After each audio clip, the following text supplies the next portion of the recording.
Hey, what's going on, everybody? Hope y'all are having a good time. I'm probably yelling way too loud into the microphone. My bad. Still getting used to this. I moved the microphone over to the side, so hopefully I'm not super loud. I guess we're gonna find out. Anyway, we are on the way to meet up with a buddy. We're gonna go ride a road I've been wanting to go on, Kennerly Road. See, I live in Midland, South Carolina, so, you know, we don't really have curvy roads around here. But I'm a truck driver, and there's this road that I've been going on. Like, man, this road would be kind of fun on a bike, and it's Kennerly Road. So I'm gonna go meet him up here at the mall, and then we're gonna go for a ride. Him and I have been wanting to meet up for a long time to go for a ride. It's just our schedules never really link up with one another. I think I'll go this way. Oh, come on, Lincoln, don't flip over now. So this truck in front of me, I'm trying to pull out of my driveway, and he was not having it as far as me coming out of my driveway. He made sure that he kept inching up, getting on that SUV's bumper, just so that I wouldn't come out and come out my driveway. So thank you, GMC. You know, typical GM driver. And I just ostracized half of my audience. My bad. Also, I keep checking my wallet, make sure my wallet don't fall out. I don't have my chain hooked up, so I normally have my chain hooked up, so if my wallet falls out, I won't lose my wallet. So, excuse the cracking of my voice. I'm going through puberty at the age of, how old am I? 35? 35. Yep, 35. So anyway, hey, I got a question. Oh my gosh, people, what are we doing? Skirt. Oh, now they're blocking the whole bridge. Way to go. Okay, so hold on, here we go. If you're driving a vehicle and you're going somewhere, I don't care where you're going, if you miss your turn, keep driving. Do not stop and do a damn U-turn. Do not stop and cut across 3 or 4 lanes of traffic just to get off on the damn, excuse my language, off-ramp. I see it all too many times where somebody will like, oh crap, I'm supposed to go that way, and they'll slam on brakes. I doubt they even check the dang mirror, and they'll just scoot across traffic and go where they got to go. You are putting yourself and so many innocent people in harm's way. All you have to do is drive up to the next street or the next exit to turn around. It boggles my mind sometimes what people think behind the wheel of the damn car. Anyways, that's another topic for another day.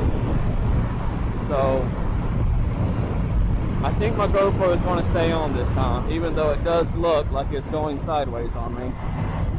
My goodness, is my GoPro falling off? No, I think it's still there. Oh well, if it falls off, it falls off.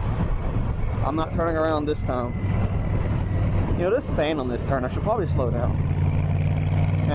Slow down.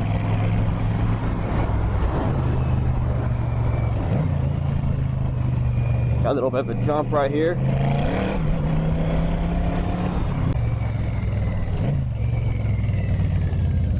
Alright, I have a question for some of y'all.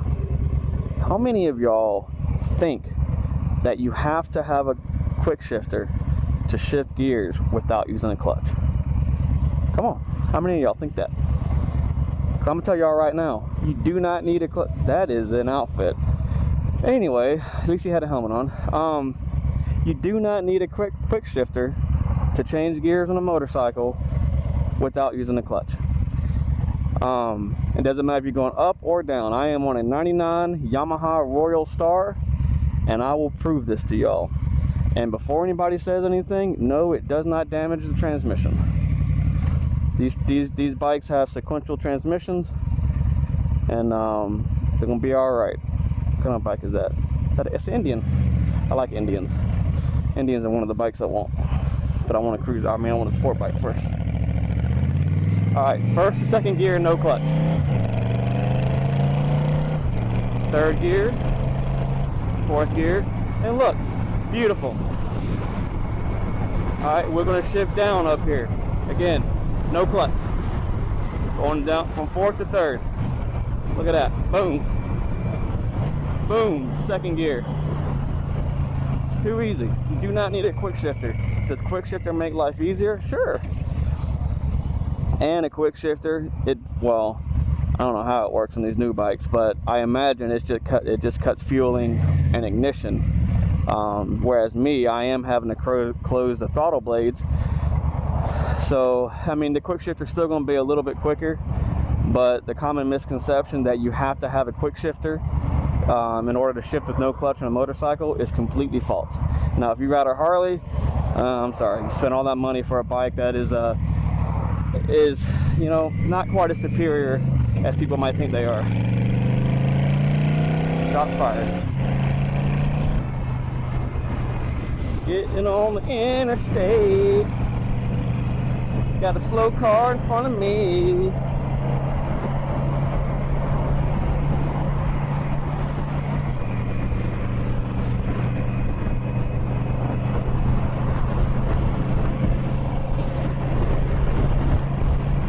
If my GoPro falls off, I'm just gonna let it go. I ain't gonna go back and get it.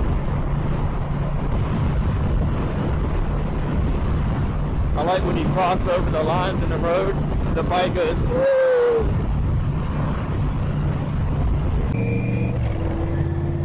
Alright, so my buddy over here is on a brand new, I think it's like a 2022, maybe even 2023, but I think it's a 2022 BMW S1000RR. Not the M edition, but that's alright. He has a header and a slip-on along with the tune. Don't ask me which ones, I don't know. It sounds great though. I can hear him back there, and it sounds good. But we're going to go down here to this Kennerly Road. I told him I've never been on a bike before. It might be good, it might be a flop. But of course he's on a sport bike, on a leader bike at that, so I'm probably going to be holding him up if he decides to go up there. But he hasn't been on that road before either, so he says he doesn't go fast on roads he don't know, which is cool. But yeah, it's kind of dirty.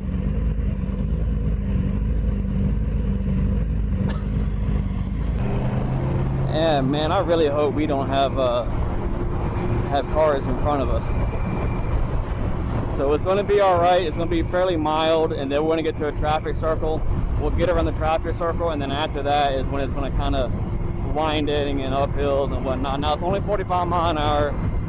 I'm not trying to go no 80 mile an hour. Plus, I'm on a big boy cruiser, so I can't go, you know, but so fast. And plus, again, it's not a race. I'm on a cruiser.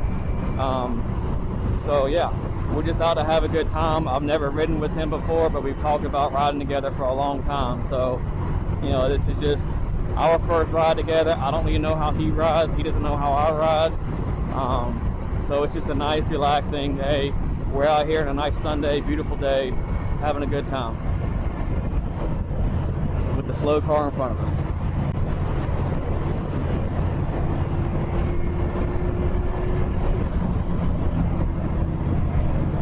And I don't know if he's going to pass me or not, so I'm going to try to stay to the left side of the road, or lane, which is my comfort zone.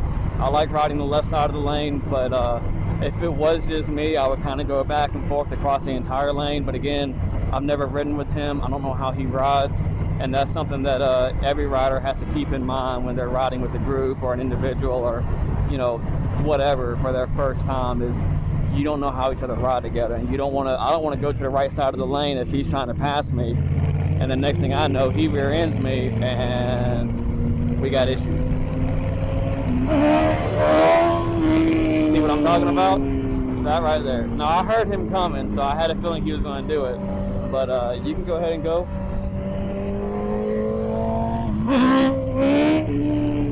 I didn't mean to do that. I just meant that he can get in front. Because he's more likely to pass me than I am to pass him. Alright, so after this roundabout is when it's going to go. So hopefully this big old truck up here can get out the way. We're going straight.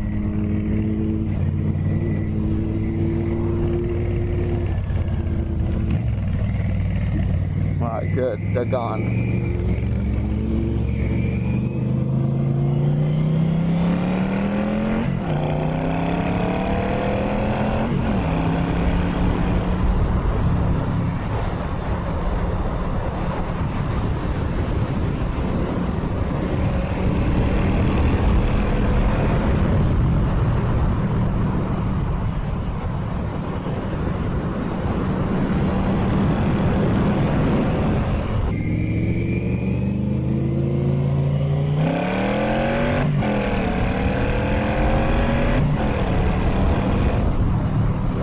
So yes, my clutch is slipping, but sometimes it'll grab, sometimes you can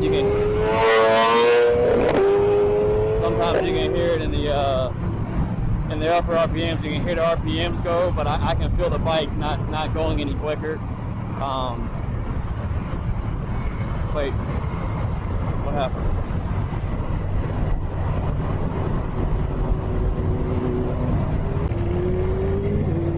So yesterday I was riding and I kind of had an idea, and it's a terrible idea, but I think it would honestly be a lot of fun.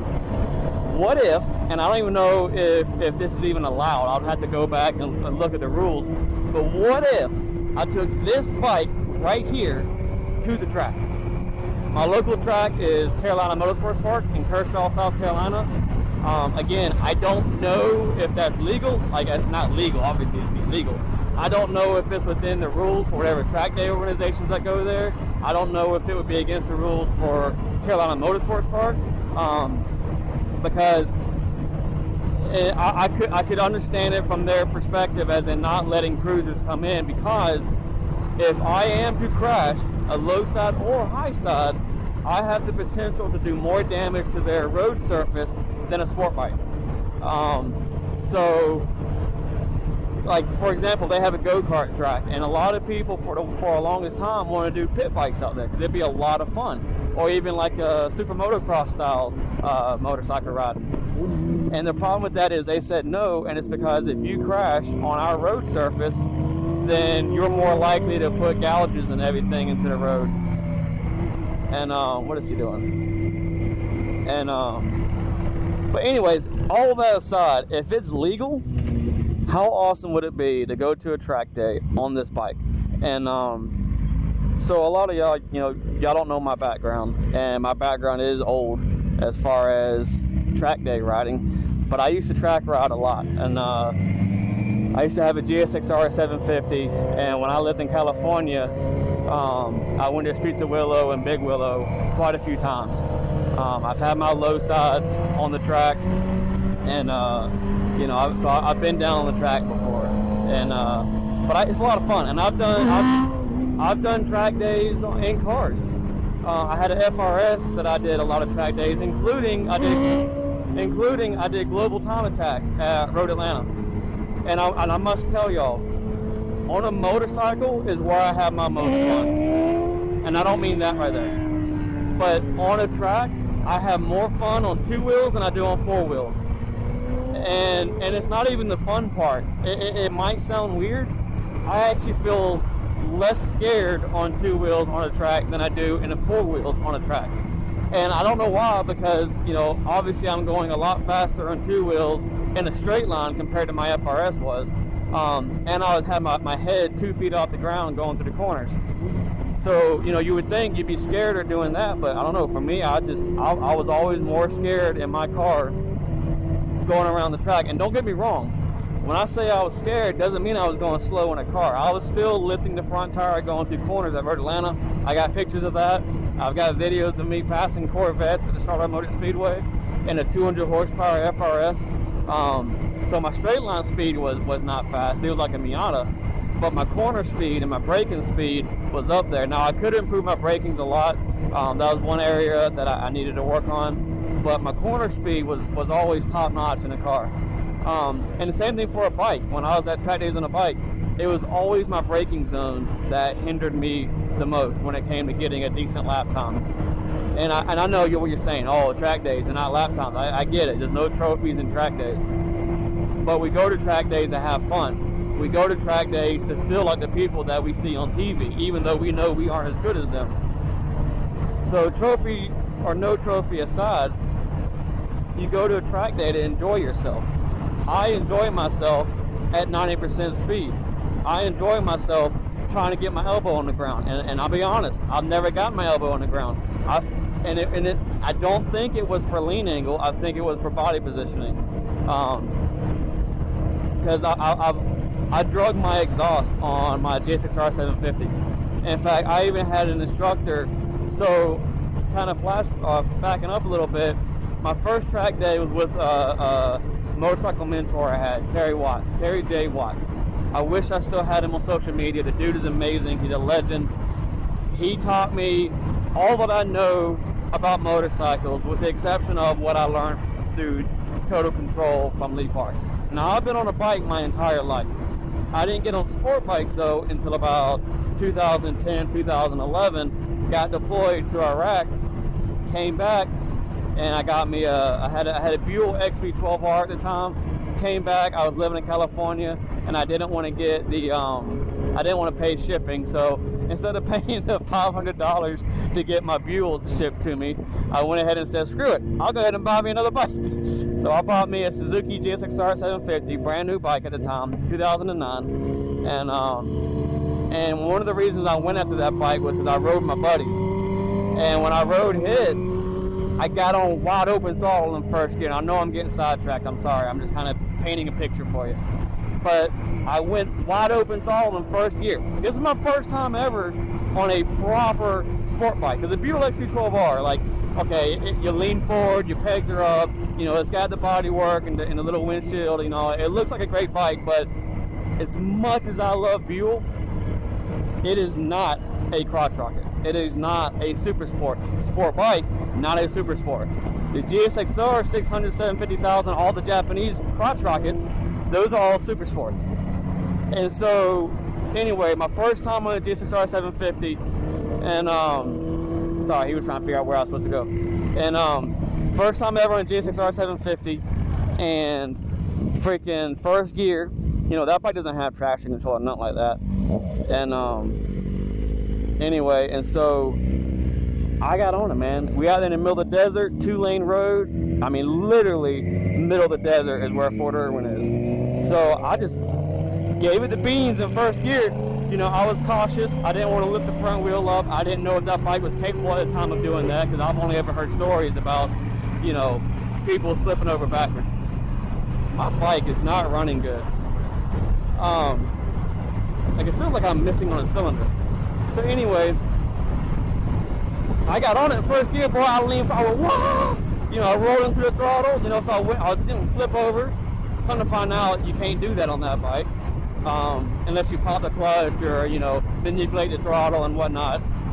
But I went wide open throttle, and it felt like the higher the RPMs went, my eyes were being sucked to the back of my head, and I'm like, I have got to get me one of these. So that also influenced my purchase decision to get a GSXR 750 and to keep my Buell back at the house.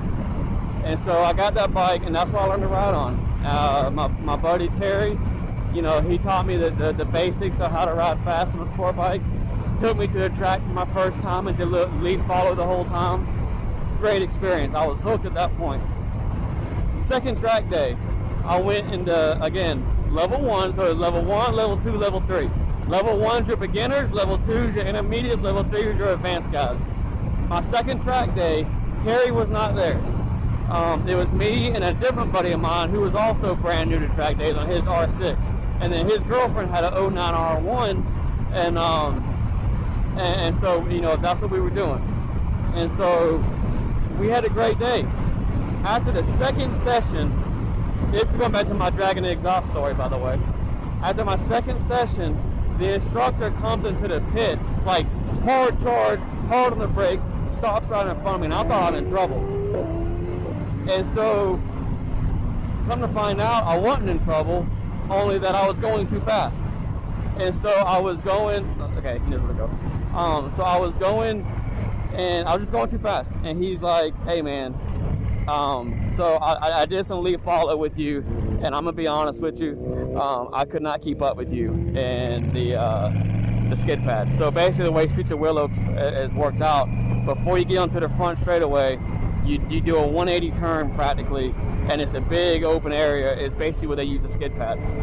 And I mean, I was literally dragging the elbow on my exhaust. I had a R77 Yoshimari slip-on with a cat delete on a stock header, and I had a dent and a scratches on that exhaust when dragging the exhaust. So the bike would not physically lean anymore. So my point of that is, I could have gotten my elbow on the ground, which I know today is like, I show off. Like, people who do that don't mean they can ride. Whatever, dude. Get over yourself. I wanted so bad to get my elbow on the ground just so that I can know that I've done it. Because of course my knee's on the ground. Like, yeah, that was fun. First time doing that was like, oh my gosh, this is amazing. I gotta do it again. So obviously the next step is the elbow. And but it was my body position. My body position wasn't aggressive enough. But man, it was a blast. And so I got moved up. In fact, I got a picture. If I can find it, I'll insert it right now. And it's a picture of me with, I had the sticker for level 1 on my windshield, and then I'm like looking down because I got the level 3 sticker, meaning I skipped intermediate and went straight to the advanced group.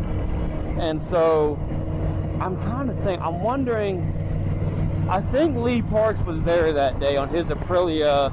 I don't know what bike it was. It was an Aprilia, but it was like their supermoto bike. So it was a V-twin, but it had the tall suspension. Looked like a dirt bike, but it's a street bike. And I said, hey man. I didn't say hey man because at the time I revered him. Is that the correct word for that? I looked up to him as a role model, because he knew all there is to know about riding a bike. I said, would you mind following me? Not the whole session, but would you mind following me for a lap or two? He's like, yeah, sure, not a problem.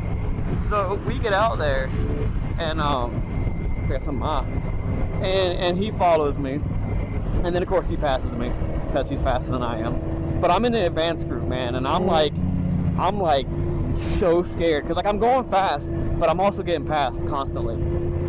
And I think I made a couple passes in the advanced group, but honestly, they could have been people who were on their warm-up lap, you know what I'm saying? So the reason I got moved up to advanced group is because of my speed. I was quick, and no, I'm not a club racer. I'm not trying to imply that I'm the fastest guy in the world. I'm obviously not. But I was way faster than the level 1 people. And what was happening was, when that instructor was following me, one, I was making passes where I shouldn't be passing. I was going against the rules, but they didn't really care about that because I was doing it in a safe, controlled manner. I was giving people enough space. But the issue was, when I was passing people, both in the turn and on straightaways, I was scaring them. And they were jumping the bikes. Anyone who's been on track knows exactly what I'm talking about. When you pass a rider, or when you get passed and you're a new rider through a turn, and that bike flies by you mid-corner or corner exit, it makes you jump. I go, oh my gosh, where'd that come from? And when you do that, it's a safety concern because you can mess the bike up mid-corner, because you don't want to be moving your body mid-corner. And if you do, you can upset the suspension, and then boom, you crash. So that's one reason why they moved me up, because of that. Or maybe it's the only reason. I don't freaking know. The point is, Lee Parks followed me, and he came back and he gave me my critique, which is exactly what I wanted. He said 2 things. First of all, you're fast. And again, when I'm saying fast, I don't mean fast as in go race. I'm not talking about that. I mean in the sense that you're fast on a bike. Like you know what you're doing out there. With that being said, my line was completely wrong. Like, when you're on a racetrack, you need to make that line as straight as possible all the way around the course. That is the fastest way, generally speaking. There are some exceptions to the rules, and I got a thing right there. Okay, it flew off. There are some exceptions to the rule, but generally speaking, the straighter the line, the faster you can go. And so he said my line was all wrong. However, I was consistent in that line, which meant for level 3 guys, they knew that it would be safe to pass me. I never did anything unexpected. I was never a surprise to anybody. So that was one thing he said. The other thing, I love this part of the road. This is so beautiful. The other thing that he said was, and he could tell from following me, I was too stiff on my upper body. You know, I told y'all a while ago that my body positioning is what kept me from, you know, dragging my elbow on the ground. He said, you're too stiff in your upper body, and he's 100% correct. And what was happening was I was using my arms to hold myself up. Then whenever I was going straight, braking, turning. And this is something that I fought with for all the track, even up to my last track day, I fought with that. And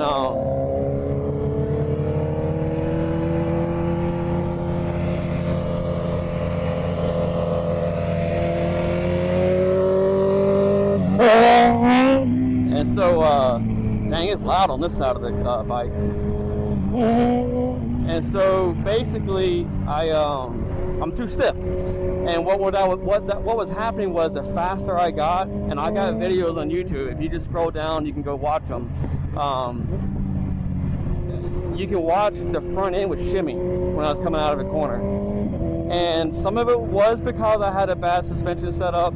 I had my last track day, I had race tires on, so I didn't have to, but I read that when you get race tires and a taller tire in general on the GSX-Rs, you gotta lift the suspension up. So that's really easy to do on the Gixxers. They literally make a spacer that you can put on the rear shock and it lifts the rear end up. Or you can just put washers back there. It's the same concept, even though it's cheaper. So I put my washers back there and I lifted the rear end. I can't remember. Let's say it was 2 centimeters. I can't recall exactly. It doesn't sound like a lot, but a geometry change on suspension on a motorcycle makes a world of difference. The problem was I jacked it up in the back, but I didn't have enough room in the front forks to jack it up over there. So even though I jacked up in the front, I could only get like a 0.5 centimeter. So my bike was pitched forward more than what it should have been, which means it might be quicker to turn in, but he weighed me over. But it was a lot less unstable.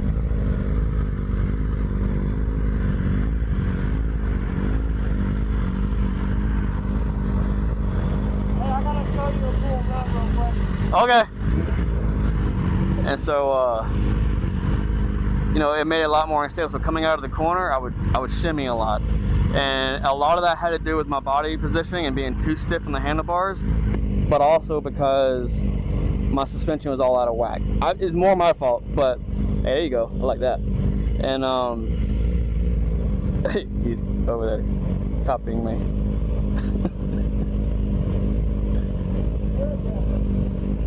Yeah, I don't have one of those. He said a steering dampener or damper. Is it green yet? Yeah, it's green.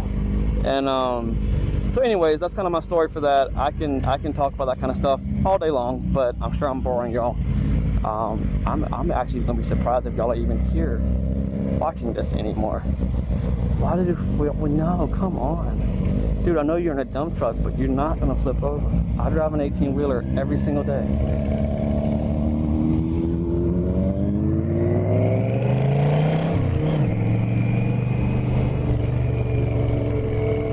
Following him. He wants me to follow him, so that's what I'm doing. I don't know where we're going.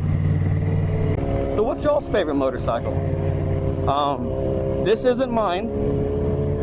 I don't hate this bike, but it's like I told him earlier when we met up, like this bike for me is to fill a void because I just like riding. That dude jerked his head. What? That's a Hayabusa, by the way. The Hayabusa, that's one of them bikes I've kind of always wanted. I know it's not a bike for me. It's just a bike that I've kind of always wanted. I think it's a cool bike. Obviously it's fast, but it's comfortable in a straight line. Speaking of wanting bikes, there is a bike that I want that is not like what one might think I want from my experience on the track and having a GSX-R 750. The GSX-R 750, mine in particular, on the dyno, because I had exhaust, I had a K&N race filter, or not K&N, what was that other brand? I don't know. It was a race air filter, cat delete, and a Yoshimari slip-on. On the dyno, tuned from, at the time they were called GSX-R tune. I think now they're called Flash Tune out there in California. they put my bike on the dyno, tuned the computer, and my bike made 134 horsepower at the wheels, which was great. Really good numbers for a 750. Not saying it's the best, but it was great. Knowing that I like the feeling of my eyes being sucked to the back of my head, and knowing that I've ridden an 09 R1 and I loved it, but when I want to go to the track, I think a bike like what he's got, the S1000RR, or any leader bike for that matter, I think it's a great street bike, but it's not the kind of bike that you want to take to the track. Okay, yes, you want to take it to the track, but it's not the kind of bike that you want to take to the track and just raise hell and have fun, because the whole time you're having to fight two things: rear wheel traction and the front wheel coming up. And I know a lot of y'all think, man, what are you talking about? You're in a cruiser, you don't know nothing. It is what it is, dude or lady.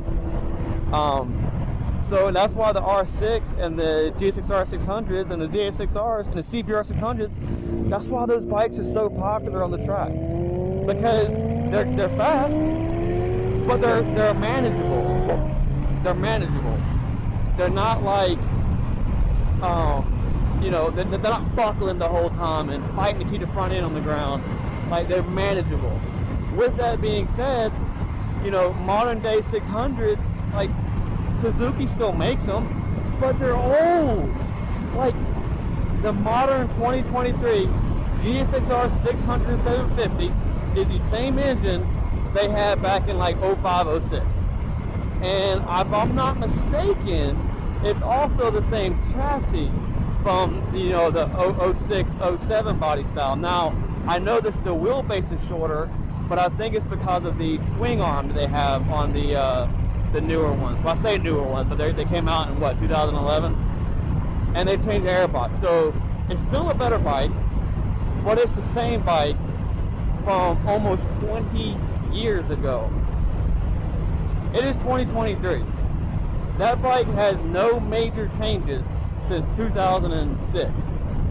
And I might be wrong. I know 2006 they had the 06, 07, 08, and 09 are the same bike, minus the bodywork has changed up a little bit. And then 11 is where they came out with the newer bike. But it's the same bike. And plus, that headlight on the 2011 and up GSX-R 600s and 750s is hideous. Sorry, great bike, hideous headlight.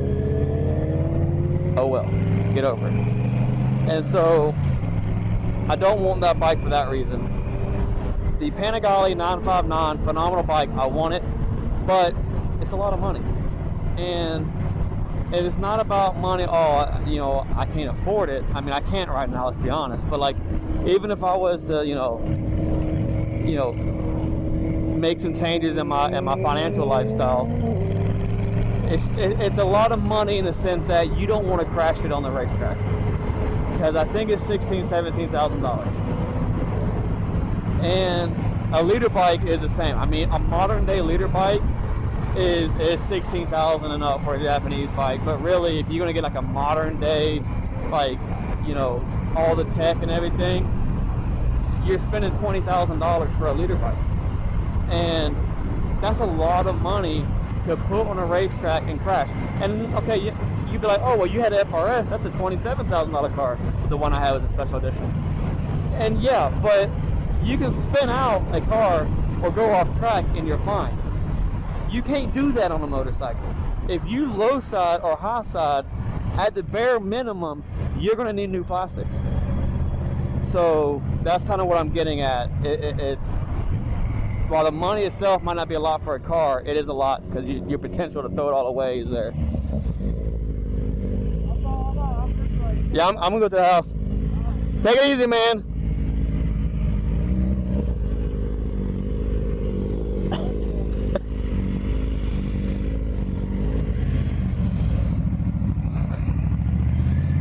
Alright, headed to the house. So anyways, there's this bike that I want. And it's kind of different. Like, it's different for what I would want normally, because I like having power. And I'm gonna tell y'all what it is. The Aprilia RS 660. It makes a whopping 85 horsepower to the wheels, But there is just something about that bike that is appealing to me. And I don't mean the way it looks. It's a beautiful bike. But I kind of like the idea of, 85 horsepower, you're not going to flip it over backwards. Not that I'm worried about that, but you can go to a racetrack and just have fun. You can have fun. You don't need to worry about looping it over. You don't need to worry about, lighting up the rear tire. I mean, you can still high side it, don't get me wrong. But what is it? Brand new is like 10, I think you get it for 10,000. Brand new? I mean, come on, that's the same price as a Japanese 600. Yeah, it's not as fast as a Japanese 600. But that's kind of the appeal to it, because if you can take that bike to the track and pass people, you're doing something, man. It's like taking back in the day a Ninja 250 and Ninja 300. You go to the racetrack and you get passed by a Ninja 300, which I've been passed by a Ninja 300. It humbles you. I don't like the factory upper triple tree with the one piece clip-on type deal. But Woodcraft makes a piece. You can replace the top triple clamp and then put proper clip-ons on it. I would do that because, like I said in my last video, I like the hunkered down feel of being on a bike. I'm more comfortable that way. I enjoy the aggressiveness. This with my legs out on the floorboard and my hands up, it's boring. It's boring. So that's just me. Not saying I'm bored on this bike. I do have fun on this bike. But this bike isn't me. It's not me. So, and the whole point of having a motorcycle is to enjoy a passion that you have. And motorcycling for me is a passion. So, I will have a sport bike. I might keep this. My wife enjoys riding on this, and I really enjoy my wife going for rides with me. And I know my wife does not like sport bikes. So I probably will keep this for rides with her. But I will have me a sport bike again one day. Anyways, kind of going back to how this all started. This bike would be a lot of fun to take to the track. It'd be a handful. It'd be fun though. So I need to look into that. I need to see if any track day organizations that go to CMP or maybe Atlanta Motorsports Park, if they would allow a cruiser bike to go to the track. And I kind of think they might, because the Moto America now has that series for the what do they call them? Those bikes with the saddlebags. You know what I'm talking about though. They have those series. Now granted, those bikes are highly modified and they're jacked up, lifted up off the ground for better ground clearance. But I mean, there might be some appeal out there to take a cruiser to a track day. I mean, I'm right here talking about it, so obviously there's at least one person in the world who thinks it'd be fun. Would I want to do it all the time? No, I still want my sport bike, but I think it would be a lot of fun to take this thing over to CMP. I would have to be in level 1 no matter what. Plus it's been 11 years since I've ridden a bike on track. So even if I had a sport bike, even if I had that Aprilia RS 660 right now, I would still, neutral. I would still go into level 1 just because it's been so long.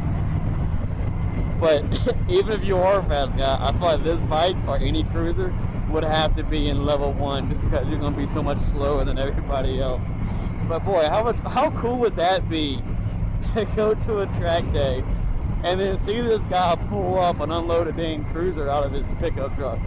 I'm like, what's he doing with that? Oh, he's riding that? Shoot, man, come on, get out of here. That'd be fun. Especially if you could pass somebody. Could you imagine the butthurt that somebody would feel if they're riding their R6 fully tracked out?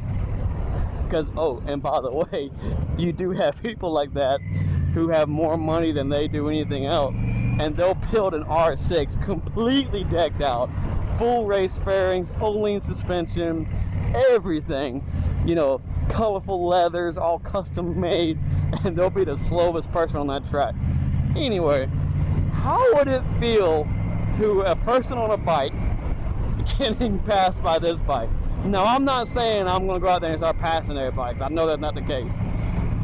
But there's always that person who's never been on track before, because they're at every track day. And again, if you've been to tracks, you know, unless you're like in one of those high-end track day organizations. But like, there's always that one person. They're on their Ninja 250, and I'm so glad they're out there. I am not talking bad about them one bit. But they will not go past 60 miles an hour. They won't. And they will come to a stop for the turns. I guarantee you I can pass them on this bike. And that's not me trying to flex. That's just me explaining that track days, they're so much fun. Everybody can go to it. Doesn't matter who you are. Does not matter your skill level.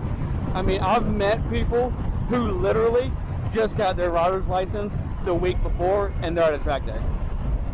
Like, it's an awesome experience. It's an awesome atmosphere. Everybody's supportive. So if you have a sport bike, a naked bike, if you have a supermoto, if you have any other bike other than a cruiser, I highly recommend you go to a track day. Yes, you will need leathers, one piece or a two piece, but if it's a two piece, they got to zip together. I think it's got to zip at least 90% to pass. You need gauntlet gloves, again leather. You need riding boots, not these. These aren't the kind of boots you need. You need proper like sport bike boots. And then of course the DOT approved full face helmet. This helmet wouldn't fit or wouldn't work because this piece comes off. So it can't be modular. So there's some rules you got to follow. But once you go through there and you see what you got to have, your first track day is your most expensive because that's when you're buying all your safety gear. But cycle gear, they got their built stuff. Yeah, it's cheap. Yeah, it's not as comfortable, but it works. I've been down in a built one-piece suit. I've been down. I'm no holes. It works. People can talk trash all they want. The stuff works. So get it, go to your local track day, enjoy it, have fun.